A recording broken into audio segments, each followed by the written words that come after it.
What's going on, guys? Welcome back to my channel. This is Anthony with Watch With Me.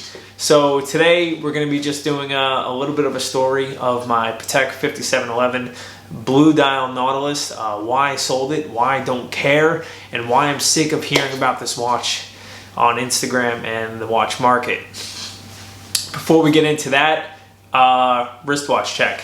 Wearing my Zenith Movement Rolex Daytona. This is a 16528. This is an S serial number, which dates it from 1993 to 1994. 94, New York Rangers won the Stanley Cup, so it makes it that much cooler because the Rangers suck, and they're probably not going to win for a very long time. Anyway, let's get into it, guys. So, the Patek 5711. I purchased this watch, I could be off, but I believe when I actually received it was December 2014. When I originally was looking to make a purchase of a watch like this at this much of an investment. Originally I was thinking an Audemars Piguet 15400, the Royal Oak. I was going to do a white dial. In the past I owned an offshore. I sold that. I thought it was too large. It was uncomfortable on the wrist, but I really wanted something very classic, important to the watch industry. I had a good friend who already owned the Nautilus. He owned a 5712. I didn't really think I could obtain a 5711. And keep in mind, this is back in 2014. I think the wait for me was, I was told 6 months. But he kind of convinced me either way. He said, listen, just put the money that you have down, put it on the watch, you'll wait, 3 to 6 months, and you're gonna be happy you got it instead of getting the AP. So I agreed, I did that.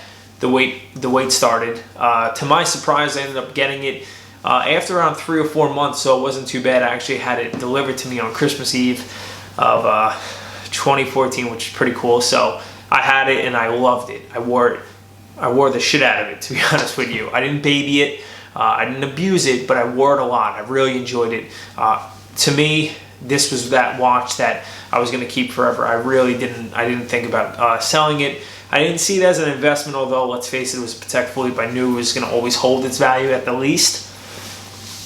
Then, so I purchased the watch. This was back when it was around $27,000. A few months after I purchased it, they reduced it. There was a price reduction in the US for the watch, and it went down to 25, so that kind of pissed me off. But I knew, okay, it's Patek Philippe. I'm still going to kind of hold its value.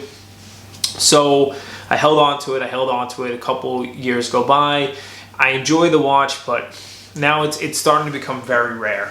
And to me, it's already on the cusp of, in my opinion, not being worth $25,000. So now I'm wearing it, okay, now it's worth $30,000. So I'm like, okay, it's a great watch.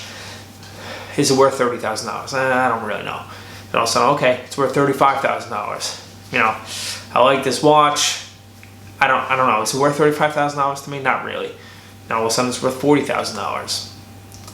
It comes a point you need to realize, like, I had other watches that I was wearing more than it, not because I wanted to baby this watch, but because I've had it for three years, and I wasn't enjoying it as much anymore. So to me, that watch was not worth $40,000 or $50,000. So I had a bunch of watches and I decided to sell it. And a lot of people said I was crazy for doing it. They said, what are you doing? This is an investment. Hold on to it. Don't sell it right now. I didn't listen. I sold it. I bought something I've always wanted. I bought my Porsche 911. I don't care. I'm really happy with the purchase. And what kind of this topic is really about is, if you're not wearing the watch, or you're not enjoying it, or you can't justify what it's worth, get rid of it. I don't care that everyone was going crazy about it. And, I can throw up a photo on my Instagram of a 5711 and I'll get twice the amount of likes as I will putting up on any other watch. But I don't care. That watch didn't mean that much to me.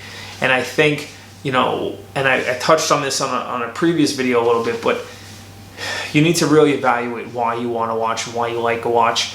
And to me, that watch is not worth $50,000, and now it's even worth $60,000.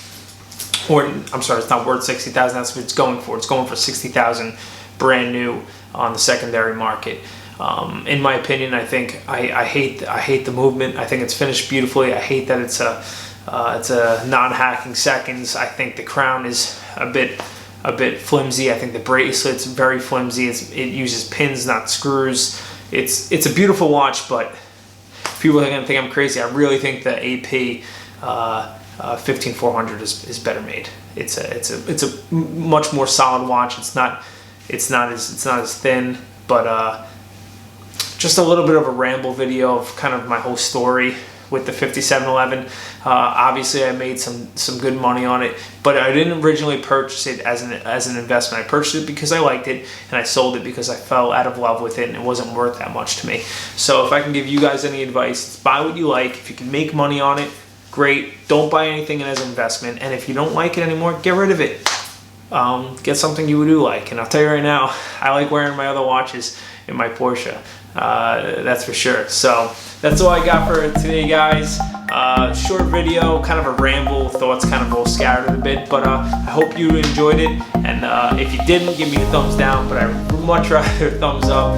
And please subscribe if you haven't done so already. Until next time, guys, take it easy.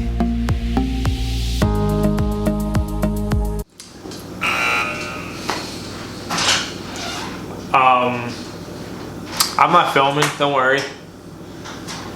He's crying. You can't hear him? No. You shut the door?